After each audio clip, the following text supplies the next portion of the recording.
ఆ పాయింట్కే వస్తున్నా. అభిరామ్ ఏసీపీగా ఓ డైనమిక్ పర్సన్, నో డౌట్.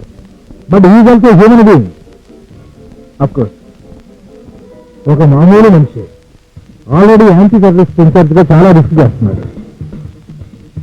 దానికి తోడు కిడ్నాప్ లిస్టింగ్ కూడా అతని మీద పెడితే ఓవర్లోడ్ అవుతుంది. అప్పుడు బ్యాలెన్స్ తేలిపోయి నడిచే మోసం వచ్చే ప్రమాదం. ఈ ఆర్గ్యుమెంట్ బాగుంది. ఈ course commissioner stop it. Gentlemen, no more argument. ఎవరి బరువు వారికే తెలుస్తుంది. I know very well about him. ఏమంటావు అభిరామ్? సార్, నా మీద మీకున్న నమ్మకానికి కృతజ్ఞతలు. నా శాయశక్తుల కృషి చేస్తాను. వీలైనంత త్వరలో నేరస్తుల్ని పట్టుకుంటాను. All the best.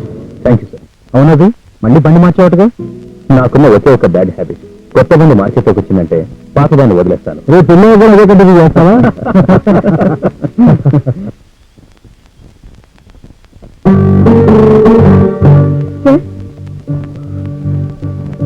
ఒక్క ఆధారం కూడా లేదు. ఎవరు నన్ను మనిషాలో అర్థం కావట్లేదు. చాలా క్రిటికల్ కేసు సార్. ఈ నూదాగు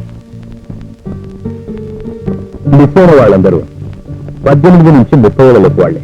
పెళ్లి కాని అమ్మాయిలతో పాటు పెళ్ళైన వాళ్ళు కూడా ఉండడం చాలా కన్ఫ్యూజన్ గా ఉంది. లవ్ అఫైర్ ఆర్ కిడ్నాప్ ఏదైనా కావచ్చు కదా సార్? నో, ఆ రెండింటికి మధ్య చాలా తేడా ఉంటుంది శశి. లవ్ అఫైర్స్ లో కావాలని మిస్ అవుతుంటారు. వాళ్ళంతటా వాళ్ళు బయటపడితే తప్ప మనకు తెలియదు. మనకు టెన్షన్స్ తప్ప ప్రాబ్లమ్స్ అంతగా ఉండవు. బట్ పెళ్ళైన వాళ్ళు మిస్ అయిన లిస్ట్ లో ఉన్నారంటే డెఫినెట్ గా కిడ్నాప్ అయినట్టే. కిడ్నాపర్కి ఒక పర్పస్ ఉంటుంది. దానికోసం డిమాండ్ చేస్తాడు. బట్ ఇంతవరకు ఎలాంటి డిమాండ్ కాల్స్ రాలేదు. విక్టిమ్ ని ఎలా ఐడెంటిఫై చేయాలి? సార్, వాడు సెక్స్ మేనియా కావచ్చుగా. లేడీస్ ఎంజాయ్ చేసి చంపి డెడ్ బాడీస్ ని మాయం చేసింటాడు. Right sir?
హలో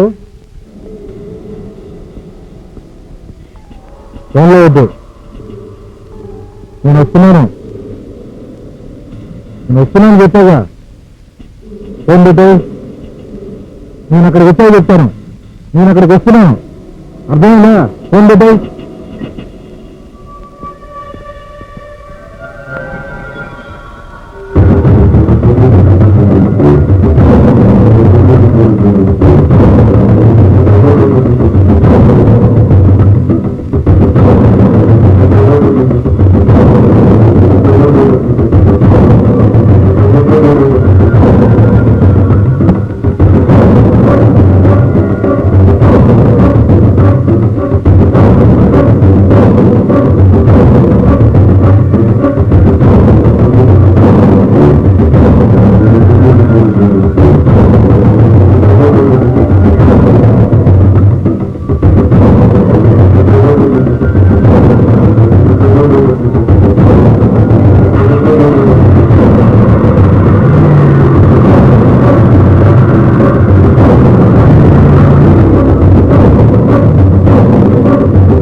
చెప్పు.